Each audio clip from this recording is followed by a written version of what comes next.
Bonjour, je m'appelle Laurence Camilleri, je suis reporter citoyenne. Il y a encore quelques années, on ne pouvait absolument pas parler de ce sujet ultra sensible, l'ultime tabou, la pédocriminalité, sans se faire traiter de tous les noms. Aujourd'hui, la parole se libère grâce aux victimes, à quelques personnes connues, moins connues, et surtout à une petite poignée, je dis bien une petite poignée de journalistes qui osent briser le silence. Pierre Barnerias, bonjour. Bonjour Laurence. On est ici dans un espace qui vous est cher, le cinéma. Vous dites vous-même que c'est le dernier espace de la liberté d'expression. Pourquoi? Ben, pour l'avoir vécu et expérimenté. Il y a 5 ans, je sortais un film qui a été censuré en 24 heures chrono, qui a été l'objet d'un lynchage médiatique, mais inouï, auquel je ne m'attendais absolument pas. Et que si ce film était sorti dans les salles de cinéma comme c'était prévu, il y aurait eu zéro polémique. Pourquoi? Parce que je pense même que, et ça j'ai la faiblesse de penser, que si ce film était sorti en salle, était resté dans les salles, je pense même que le cours des choses aurait été sincèrement différent. Il n'y aurait pas eu cette vaccination de masse qui fait qu'aujourd'hui, on meurt plus après vaccination qu'avant vaccination. Donc oui, c'est un vrai problème d'information. Vous sortez quand même de l'ancien monde du journalisme. Pendant 25 ans, vous avez travaillé pour les plus grandes chaînes de télévision. Est-ce que vous pouvez nous expliquer la bascule entre cet ancien monde du journalisme et aujourd'hui cette trajectoire depuis 10 ans que vous menez au cinéma? J'ai eu la chance d'être rédacteur en chef d'une agence de presse et j'ai été sidéré de voir qu'il y avait des sujets qui passaient pas. J'avais proposé notamment un sujet sur les médicaments tueurs, ça a été non. Un sujet sur le clonage humain, ça a été non. J'avais proposé un sujet sur la pédophilie avec ma consoeur Laurence Beneux. Le titre s'appelait «La France, l'Eldorado des pédophiles». Ça passait pas et ce qui était aussi intéressant, c'est que, on avait réussi à vendre un sujet sur la pornographie, à qui appartient, tous les sex shops et les peep shows de Pigalle et ça a été vendu, acheté par M6, mais ça n'a jamais été diffusé. Ça a été programmé 3 fois et déprogrammé 3 fois. C'était intéressant de savoir à qui appartient, tout ce monde du porno et des peep shows à Pigalle. Donc là, Bah, qu'est-ce que ça vous n'a avez pas plu. dit? Bah, là, je me dis qu'il y a un problème. C'est-à-dire qu'il y a des sujets dont on ne peut pas parler et ça, moi, journaliste, c'était pas possible. C'était pas possible et donc à un moment donné, c'est vrai que j'ai toujours aimé le cinéma.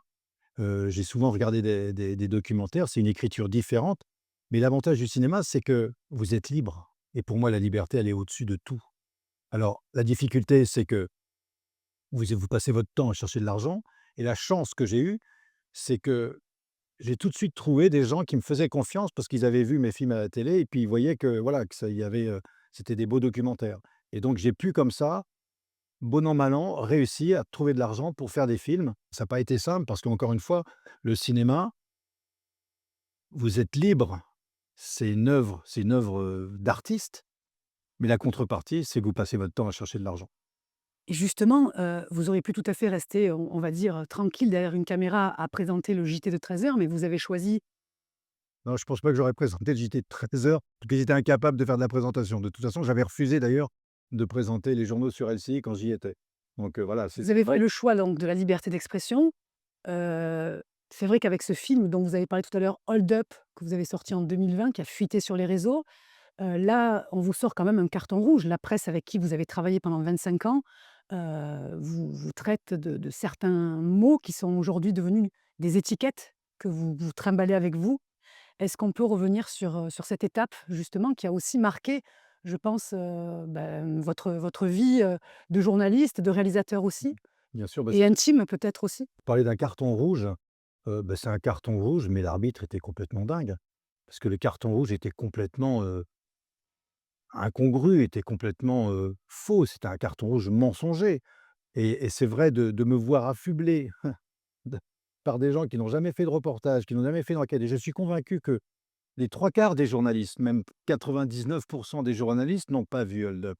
Ils ont juste lu une dépêche d'AFP qui m'assassinait avec des mots, des adjectifs qualificatifs qui sont juste incohérents avec une agence de presse attachée au factuel. Donc c'était un contresens, mais total.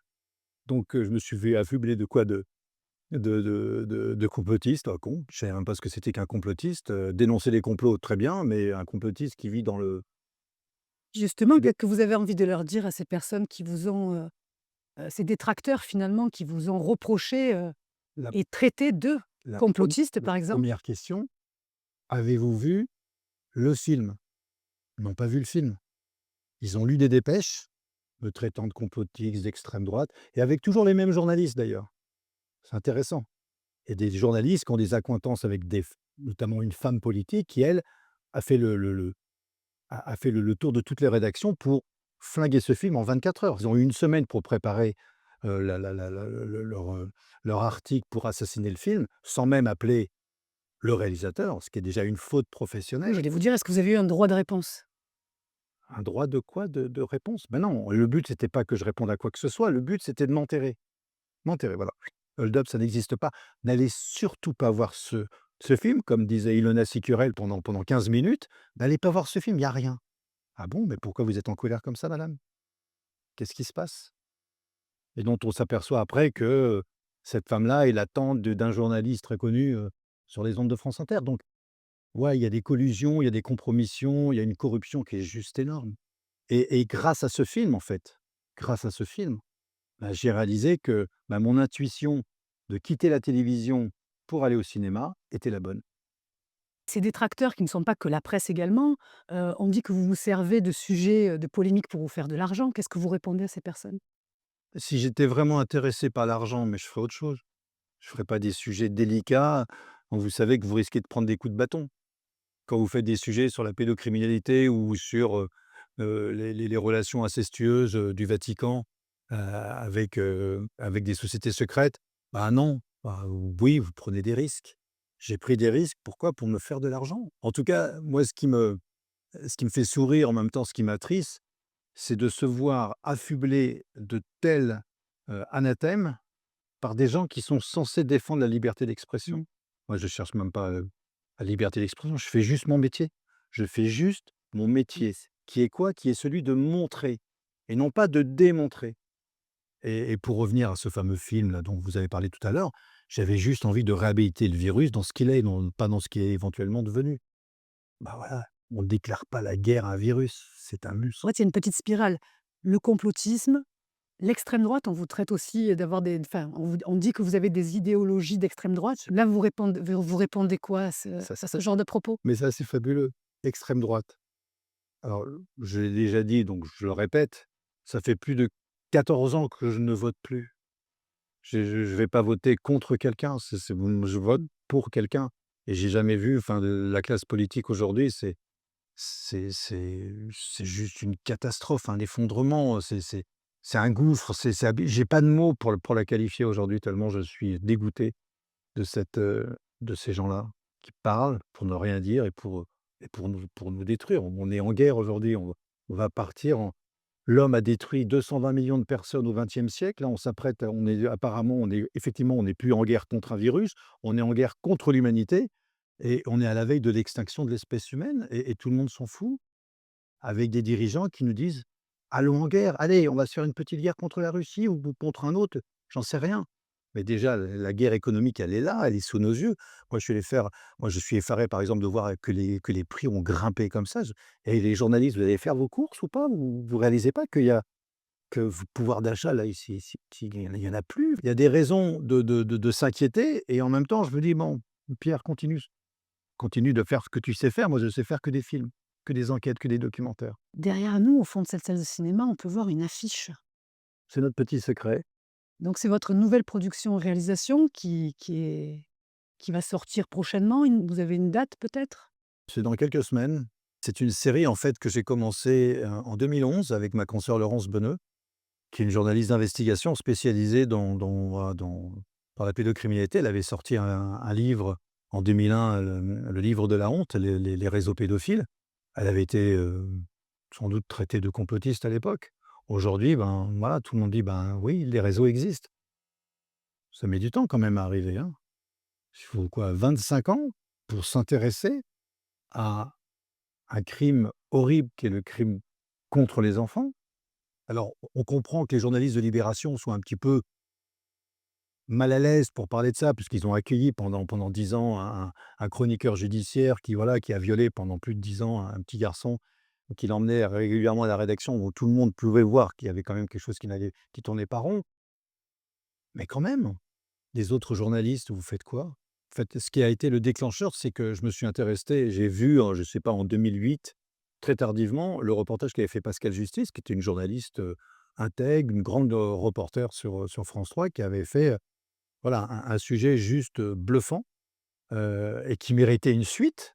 Parce qu'il laissait entrevoir effectivement qu'il y avait des réseaux derrière et qu'il y a pas eu de suite, parce que ça a été bloqué et moi j'ai été complètement, perturbé par ce reportage. J'ai voulu en savoir plus et c'est à la suite de ça que j'ai rencontré, Laurence et qu'on a décidé de creuser un petit peu, de continuer de faire l'enquête. Parce que Pascal Justice, elle a été arrêtée net dans son enquête, à la suite de la diffusion de ce film. Justement, vous avez démarré cette enquête en 2011.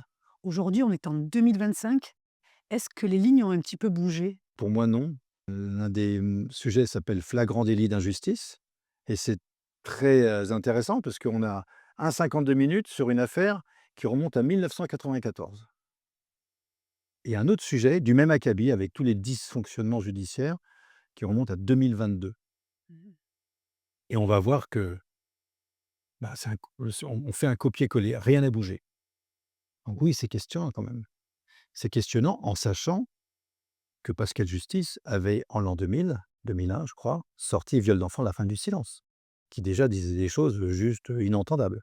Qu'un braqueur de banque aujourd'hui prend beaucoup plus de fait beaucoup plus de prison, qu'un violeur d'enfants pendant 10 ans quoi, qui a violé des enfants pendant 10 ans. Et Les quat quat 80 des plaintes pour viol sur enfants sont classées sans suite. ça, c'est une aberration. Ben, c'est la rien que ces chiffres-là, ça devrait intéresser toute la presse. Allez, on y va. Pourquoi il y a ces dysfonctionnements? Et c'est ce qu'on va montrer dans cette série avec 8 épisodes, c'est pas rien 8 épisodes. On va montrer qu'il y a un crime institutionnel. Ça va pas ensemble, hein. Dernièrement, votre film Les Survivantes a fini son cheminement dans les salles de cinéma. Pour moi, j'ai l'impression que vous avez déjà tout dit dans ce film. Pourquoi remettre le couvert avec une série de 8 52 minutes? Avec une série donc qui ne va pas plaire à tout le monde, c'est le slogan. Vous allez nous expliquer un petit peu pourquoi après, cette série ne va pas plaire à tout le monde? Pourquoi remettre le couvert? Non, je remets pas le couvert, je me mets j'essaie de me mettre à table parce que on a commencé cette enquête, en 2011. On devait la sortir en 2022, au moins 3 numéros, ça n'a pas été possible. Donc là, on est en 2025. Je pense que voilà, 15 ans de maturation, 15 ans de vérification et là, ce qui est intéressant, c'est que par rapport aux survivantes, les survivantes, c'est un hommage. Ce sont des femmes hyper courageuses Mmh. parce que s'accuser de meurtre, c'est pas rien. De parler à découvert, c'est pas rien. Il faut un courage inouï et là, l'idée, c'est que on va montrer que oui, il y a des réseaux organisés, structurés. La répétition n'est pas due au hasard. Il y a pas de hasard et là, ce qu'on va montrer, c'est qu'on va donner des preuves.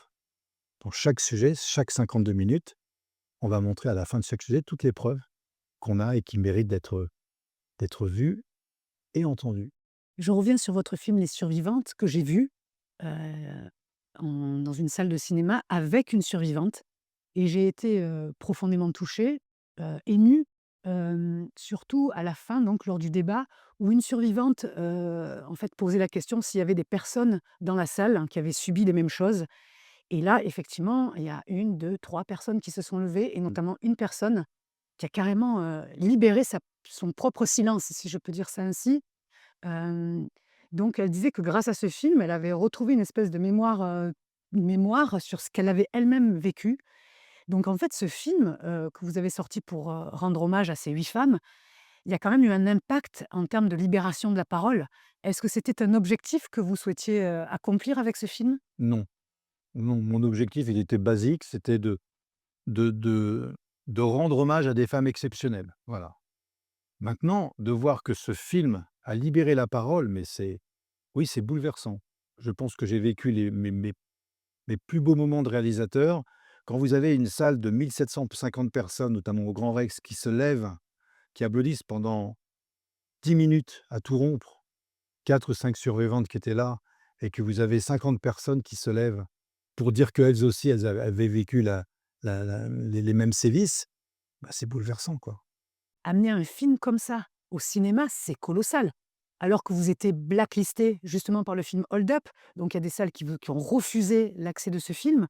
Oui. Là, vous avez fait quand même enfin, j'ai vu les chiffres il y a pas très longtemps, vous avez fait quasiment plus de 40 000 entrées sur des séances quasiment uniques, Mmh. bon qui étaient remplies évidemment.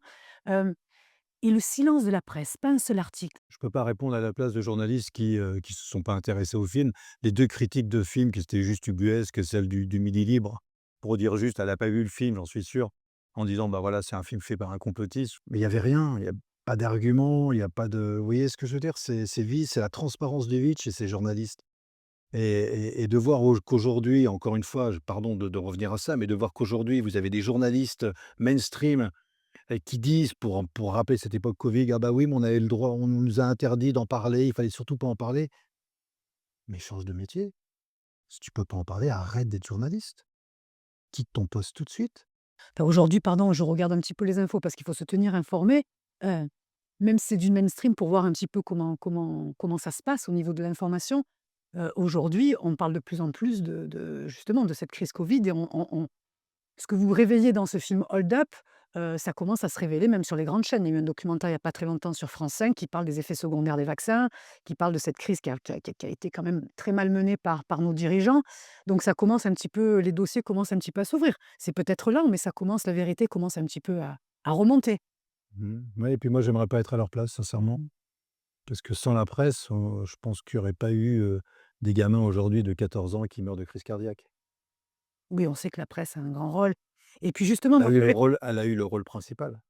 et ce paradoxe, c'était que, finalement la presse amenait la peur et vous dans votre film, on vous l'a stoppé parce que justement vous disiez: «N'ayez pas peur». C'est le paradoxe. Mais encore une fois, quand vous lisez l'article de l'AFP de Julie Charpentras qui a été repris par toutes les rédactions de France et de Navarre, enfin d'abord c'est pas du journalisme, il y a des adjectifs qualificatifs qui sont indignes d'une dépêche d'AFP et les experts qu'elle met pour dénigrer un film dans lequel il y a 2 prix Nobel, ce sont les experts de pacotille. Enfin, c'est le niveau des experts qu'elle cite, c'est il y a rien, quoi. Des experts en complotisme, les mecs, ils ont même pas écrit un seul bouquin là-dessus. C'est juste, c'est effarant, en fait. Moi, j'avais vraiment une grande idée de l'AFP, hein. L'AFP, c'était Dieu.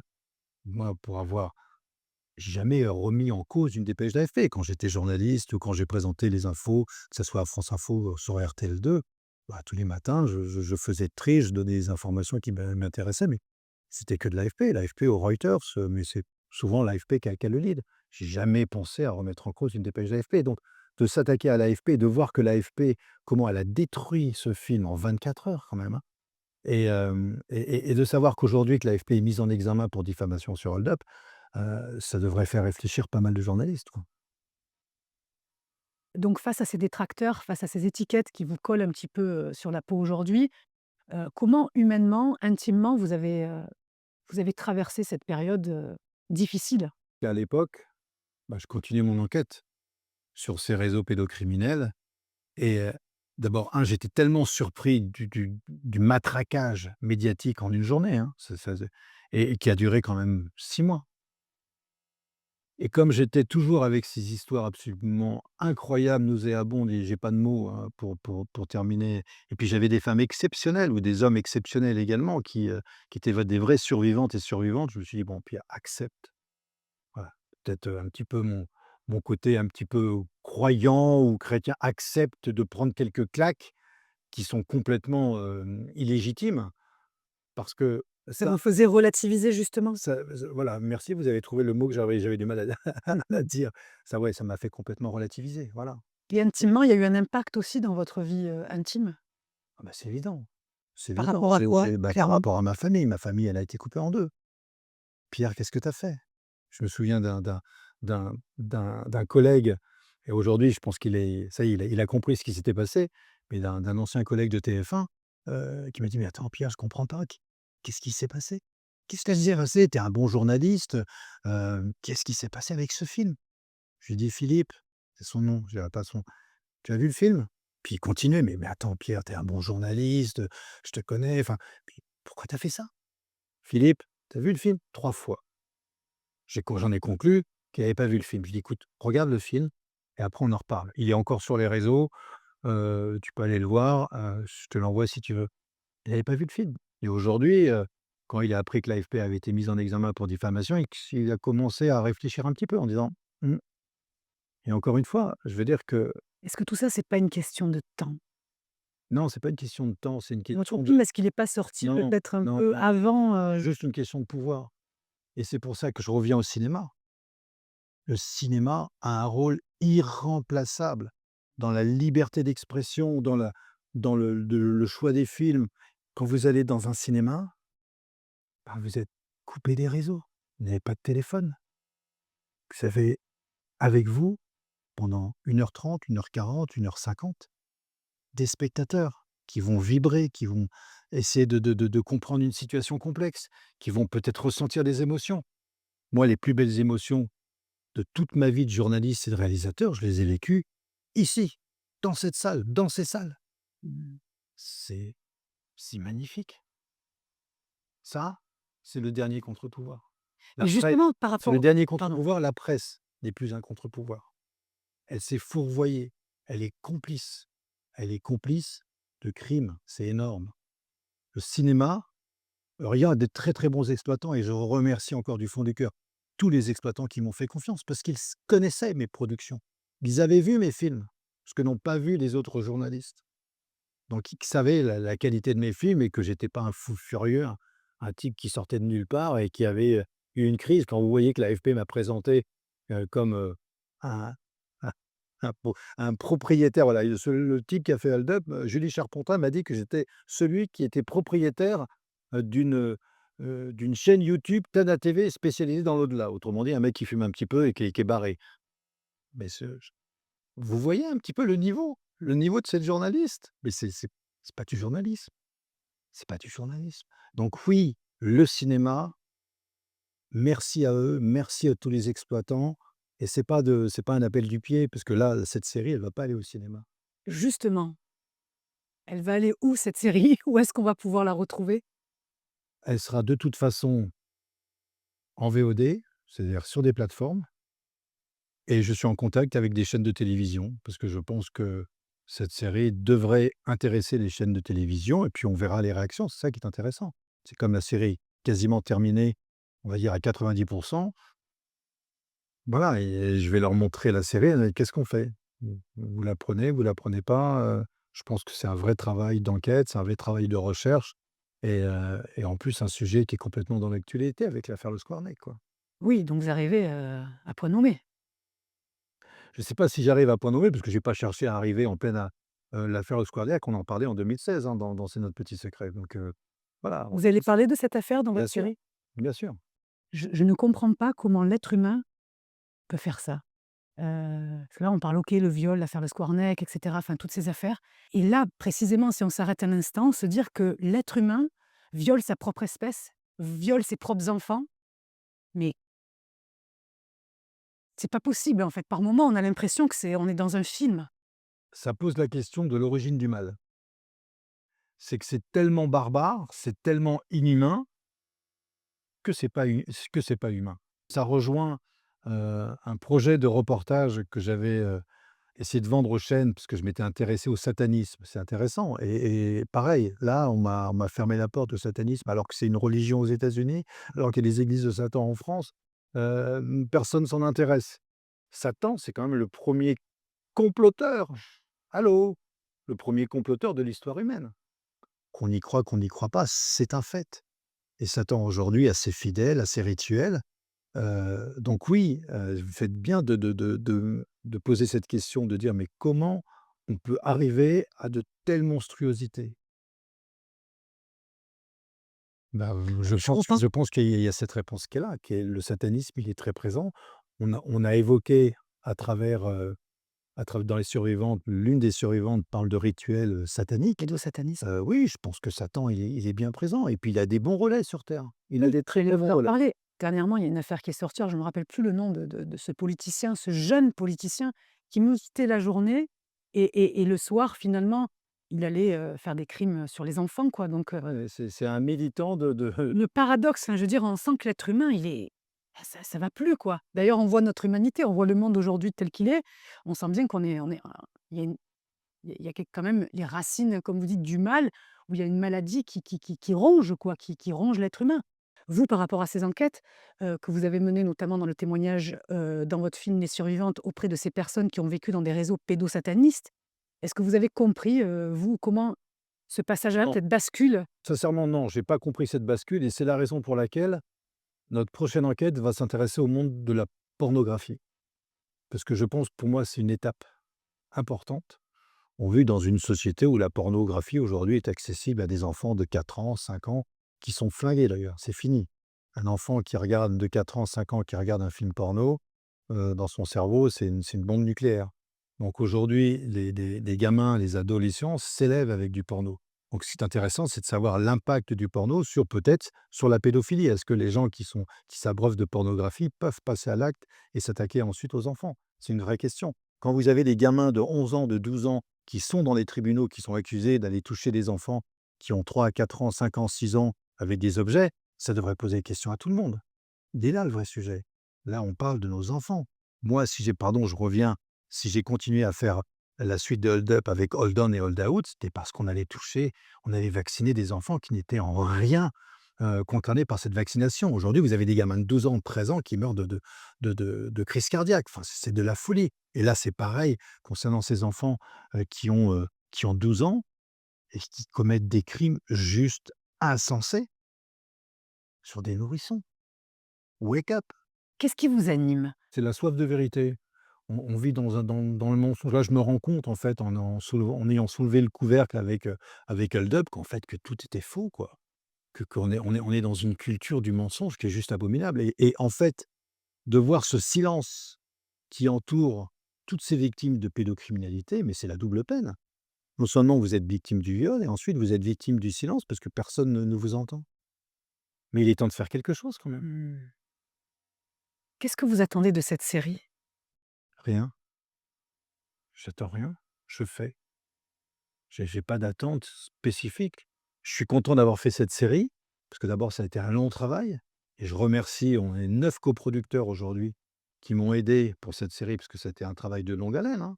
Et je pense qu'on a produit cette série la moins chère de l'histoire des séries, télé ou VOD et encore une fois, je le dis, désolé si on va vendre cette série, mais j'ai des coproducteurs qui ont mis quand même de l'argent et qu'il faut rembourser. J'imagine que vous avez des ingénieurs du son, des caméramans, enfin, vous avez des équipes qui travaillent avec vous, voilà. Justement par rapport à Comme pardon, je ne suis pas payé par l'argent public pour ne pas travailler, parce que c'est ce que font la presse aujourd'hui, c'est ce que fait la presse aujourd'hui, et ben, voilà, je de travailler dans le cinéma ou de travailler sur des séries, bah, nécessite de l'argent. on va repartir un petit peu sur la structure de votre série. Donc vous avez différents sujets puisque vous avez huit épisodes de 52 minutes. Est-ce que vous avez tourné, uniquement en France? On est parti à l'étranger parce qu'on a notamment un sujet à 52 minutes qui s'appelle les fugitives. C'est des femmes qui ont décidé de fuir, comme Priscilla Maggiani qui a fui en en Suisse pour protéger sa fille qui a été victime de viol. Et ben, on est allé à la rencontre de 2 femmes qui ont eu ce courage de tout perdre en une journée. C'est-à-dire de partir de la France, de partir d'un autre pays, pour protéger leur enfant. Dans le film Les Survivantes, c'était un hommage aux femmes. Est-ce que dans cette série, on va découvrir aussi des hommes qui ont subi, Absolument. cet enfer? Oui, oui. On va en découvrir 2 notamment D'accord. dans l'histoire et voilà, on rend hommage à des survivants aussi, oui. Donc là, la structure de vos épisodes, vous nous avez parlé des 4 premiers numéros. Vous avez dit que peut-être il y aurait 2 saisons? Alors Donc oui, comme il y a 8 épisodes, la première saison, ben, le 1er sujet, je le dis rapidement, on va commencer par l'inceste, le plus courant malheureusement. L'inceste avec un sujet qui s'appelle, Parents prédateurs. Deuxième épisode, viol en médecin organisé avec l'affaire Le Squarneck. Là, on aura 2 épisodes pour bien parler de ces réseaux de médecins organisés, structurés, avec notamment un rôle important du conseil de l'ordre. Troisième épisode, ça va être flagrant délit d'injustice avec 2 volets, 2 52 minutes, qui montrent qu'à 20 ans d'intervalle, rien n'a bougé, qu'on est vraiment dans un dysfonctionnement des instances, judiciaires. Quatrième épisode, État prédateur. Donc là, on va montrer également, on va plonger au cœur de l'aide sociale à l'enfance, qui est un organisme qui est géant, voilà, qui est géantissime, mais 9 milliards, un budget de 9 milliards quand même, chaque année. C'est impressionnant le nombre d'enfants qui sont placés et on sait qu'aujourd'hui, qu'il y a quasiment 70 de placements abusifs. Donc ça, c'est les 4 premiers volets. Ensuite, on va parler des fugitifs, donc des mères courage qui ont tout quitté, mais tout quitté du jour au lendemain, je ne sais pas si vous imaginez. Voilà, qui ont fui la France pour protéger leur enfant du père violeur. Donc les fugitives, les réseaux, on va parler des réseaux, bien sûr. On va parler donc là, les réseaux, il y aura 2 volets de 52 minutes. Quand vous parlez de réseaux, c'est des réseaux pédocriminels et non pédosataniques ou vous allez reparler de ces On va se réintéresser à l'affaire du trou, on va se réintéresser à l'affaire Outreau, on va découvrir d'autres réseaux en parallèle. Mais voilà, on va faire un petit peu le point sur tout ça. C'est intéressant, avec le recul, de voir qu'est-ce qui a été fait, qu'est-ce qui a été dit et qu'est-ce qui n'a surtout pas été fait. Voilà. D'autant plus qu'il y a beaucoup de livres qui sont sortis depuis, quoi, notamment sur l'affaire du trou. Heu, Comme, le dernier sujet, ça sera Nouveau départ, parce que moi, ce qui m'intéresse toujours dans tous mes films, c'est je termine toujours par une note positive. Comment on s'en sort? Comment on peut pardonner des choses aussi abominables que ces crimes? C'est des thématiques très précises dont certaines vont être décomposées en 2 parties. Partie 1, partie 2, notamment avec, les flagrants délits d'injustice, les viols en médecins organisés et surtout avec une, et ça vraiment je lui rends hommage avec une journaliste que je trouve fabuleuse, qui est Laurence Beneux. Elle a consacré, toute sa vie. Je sais qu'elle va sortir prochainement un nouveau livre, sur cette thématique et merci à elle, merci aussi à Karl Zéro, oui, merci tout à l'heure, vous disiez, il y a une toute petite poignée de journalistes qui osent briser le silence, merci à dont vous faites partie merci à aussi, Pascal Justice, qui a ouvert. vraiment qui a ouvert la voie et ça dès l'an 2000. On est en 2025, rien n'a bougé. Comment on ressort, en fait, d'une enquête comme ça, qui se termine aujourd'hui en 2025? Intérieurement, Comment on en ressort? C'est une question, pas facile parce que à la fois vous êtes animé par un sentiment de satisfaction. C'est-à-dire que vous avez accouché d'un sujet qui est grave et dont il faut parler et en même temps d'un sentiment de gratitude d'avoir échappé à ces fous furieux et paradoxalement, je vais dire quelque chose qui va vous surprendre. Je plains énormément ces personnes qui commettent ces monstruosités, vraiment. Car moi, je suis animé du fait de ma croyance, c'est pas de ma croyance, de la certitude qu'on n'est que de passage, hein, sur cette terre et donc voilà, la planète va nous survivre, hein, rassurez, la planète n'est pas en danger, elle va nous survivre. Par contre, la race humaine, elle est en vrai danger en ce moment. Pour répondre à cette question, j'aurais presque de la compassion pour ces, pour ces meurtriers, ces criminels, parce que je pense qu'ils ne mesurent pas ce qu'ils font. S'ils le mesureraient, je pense qu'ils arrêteraient tout de suite. Pour leur âme, parce que leur âme va va leur survivre et c'est important de prendre soin de son âme, même si aujourd'hui c'est un mot complètement démodé et dont tout le monde se fout. Parce que quand vous voyez des survivantes comme Séverine, comme Simone, comme d'autres, qui des femmes qui sont juste exceptionnelles, qui se battent, mais comme des lionnes pour défendre bah, là, vous vous réconciliez avec l'espèce humaine et oui, donc on est dans le morbide et à la fois dans une éloge à cet être humain qui ferait tout pour son enfant, en fait. bien sûr, bah, bien sûr et c'est pour ça que vraiment on est dans une, voilà, dans ce combat qui existe depuis que l'homme existe, ce combat entre le bien et le mal, c'est tout. Est-ce que dans cette série, vous avez eu, des rencontres qui vous ont vraiment marqué?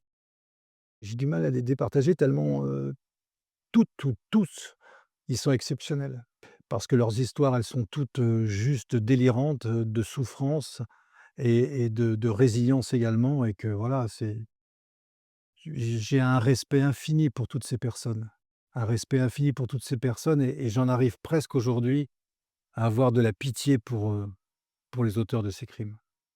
Justement, les personnes qui sont dans votre série, qui ont eu le courage, de parler à visage découvert, dans tous ces épisodes, heu, est-ce qu'elles sont dans une attente de quelque chose? Parce que ce sont des affaires qui sont encore, en cours, c'est ça? Bah, Au en tout niveau cas, judiciaire? ce que je constate, c'est qu'elles sont toutes vraiment volontaires pour parler à découvert, pour faire surgir toute cette noirceur et pour la mettre au grand jour. Donc Mmh. oui, forcément, elles en attendent quelque chose et je pense que déjà ce qu'elles vont recevoir, c'est déjà une protection.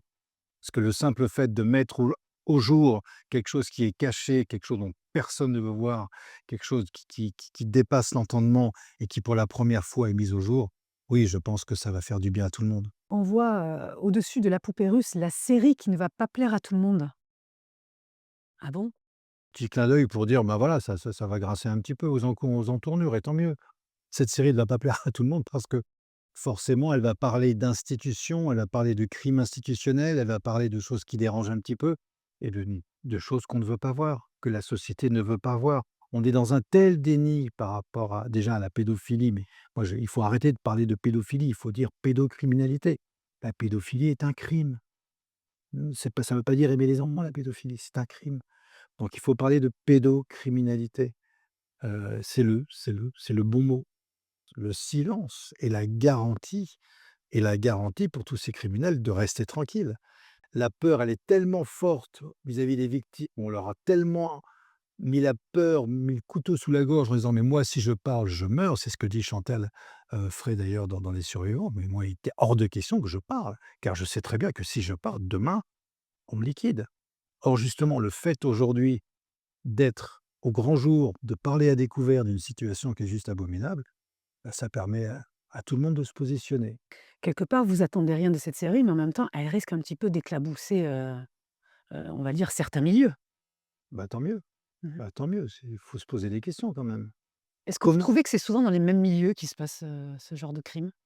bah, je connais pas tous les mêmes tous les milieux donc Non, là souvent on parle de l'église d'ailleurs. oui, mais justement, c'est ça qui est intéressant, c'est que dans cette série, on va parler d'autres milieux, notamment le milieu de la médecine, qui est quand même très éclaboussant en ce moment et pas que.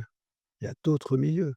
L'église, c'est on a fait le tour. Enfin, je veux dire que Non, mais on a l'impression que l'église, c'est le on va dire le noyau, de la pédocriminalité. ce qui est assez intéressant, c'est qu'on a l'impression que c'est l'Église qui a inventé la Ah, pédocriminalité. C'est qui a pas créé le pédocriminel. elle a créé le pédocriminel par le fait que, bah, les prêtres sont célibataires, ne peuvent pas se marier.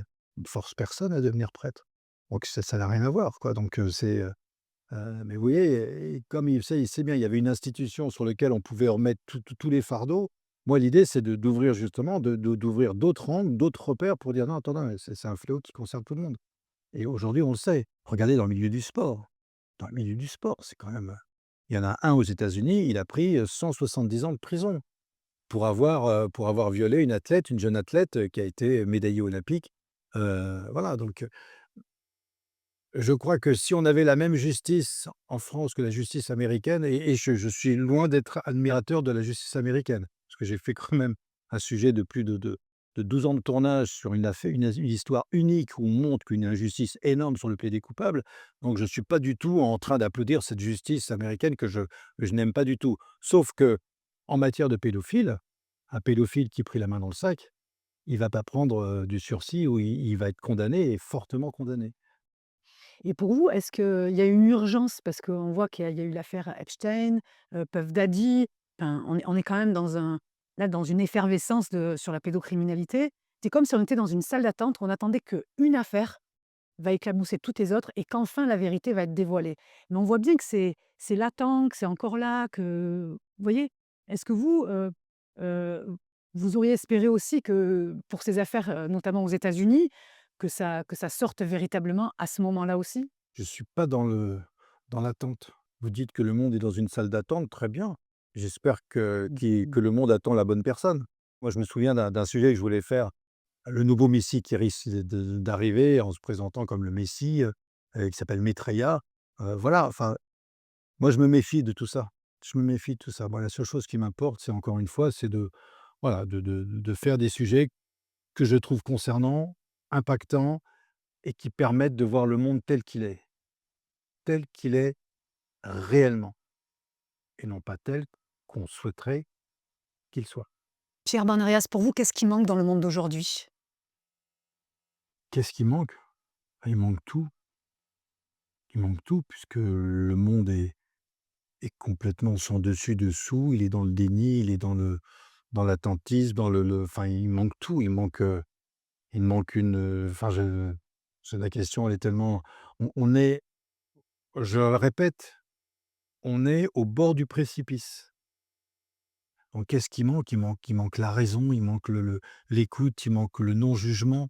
Et moi, ce qui me sidère, c'est de voir cette capacité de l'homme à automatiquement, dès qu'il voit, et ça, c'est la culture Facebook, c'est la culture des réseaux sociaux, on se juge sans cesse. Voilà, on est dans le jugement en permanence. Arrêtons. Vous êtes peut-être porté par la foi? Vous savez, il y a quelque chose qui me guide depuis toujours, c'est une phrase. Une phrase. Je ne suis pas venu juger le monde, je suis venu le sauver. Pas facile. Et cette phrase, c'est quelqu'un qui s'est sacrifié pour nous, enfin pour l'espèce humaine, dont tout le monde parle. Il y avait tous les puissants de la planète qui étaient réunis pour la l'inauguration de Notre-Dame. Ben voilà, c'est Jésus-Christ. Donc voilà, je ne suis pas venu pour juger le monde, mais pour le sauver. Donc qui sommes-nous, êtres humains, pour juger qui que ce soit, si lui n'est pas venu pour nous juger? Donc le monde est sauvé, donc tout va bien. Le monde est déjà sauvé depuis 2000 ans. Maintenant, qu'est-ce qu'on en fait? Qu'est-ce qu'on en fait? Oui, nous avons une volonté, nous avons aussi une détermination d'améliorer ce monde quand même. Bah, je pense que là, on revient à ce fameux combat entre le bien et le mal. Quand vous voyez ces crimes juste monstrueux, vous dites bien que oui, je pense que Satan, il a des bons relais en France. En France et dans le monde. Mmh. Merci beaucoup Pierre Barnerias pour cet entretien. On a la chance de pouvoir découvrir un extrait de ces 8 épisodes.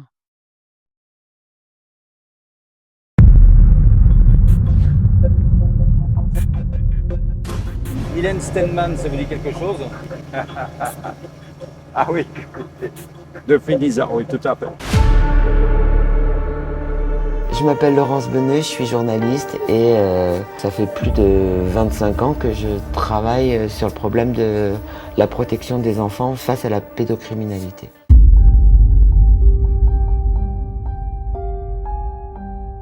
Il arrive avec la petite dans les bras, et là on le voit se diriger dans un coin du lit.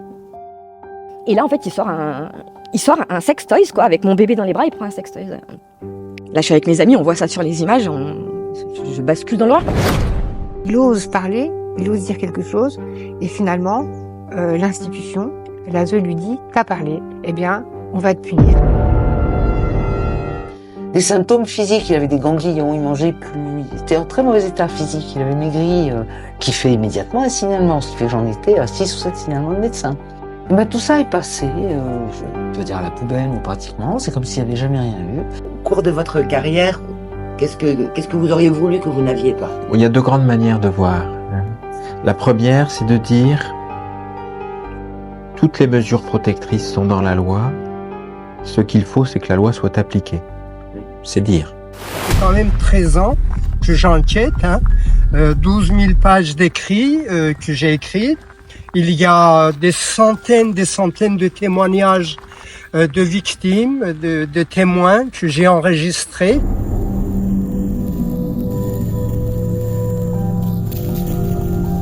Là, ça a été l'apocalypse. Je suis droguée. Puis après, je suis mise dans un coffre de voiture.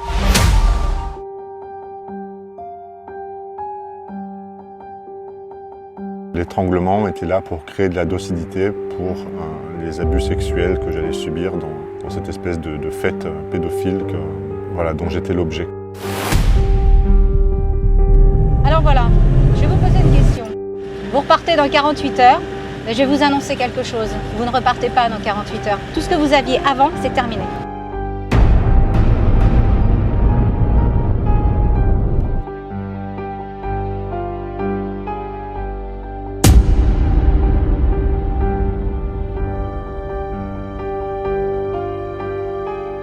J'avais à peu près 5 ans quand ça a commencé, jusqu'à peu près mes 10 ans. Plus qui touche à des enfants, que plus qui touche à une petite fille, j'arrive pas à le faire mettre en prison, il est toujours dehors. C'est mafieux, c'est tellement juteux, ça rapporte plus que la drogue. Les gens lèvent son bas et je découvre sa culotte pleine de sang. Quand il le regrette sincèrement, tu peux le pardonner. Ce qui n'est pas le cas de mon père. Le pardon, le vrai, il sauve. Mais il faut un travail gigantesque pour pouvoir le faire. Ma première réaction, c'est qu'on m'a volé ma vie. Et d'un autre côté, je me dis que Si ce serait à refaire, je le referais.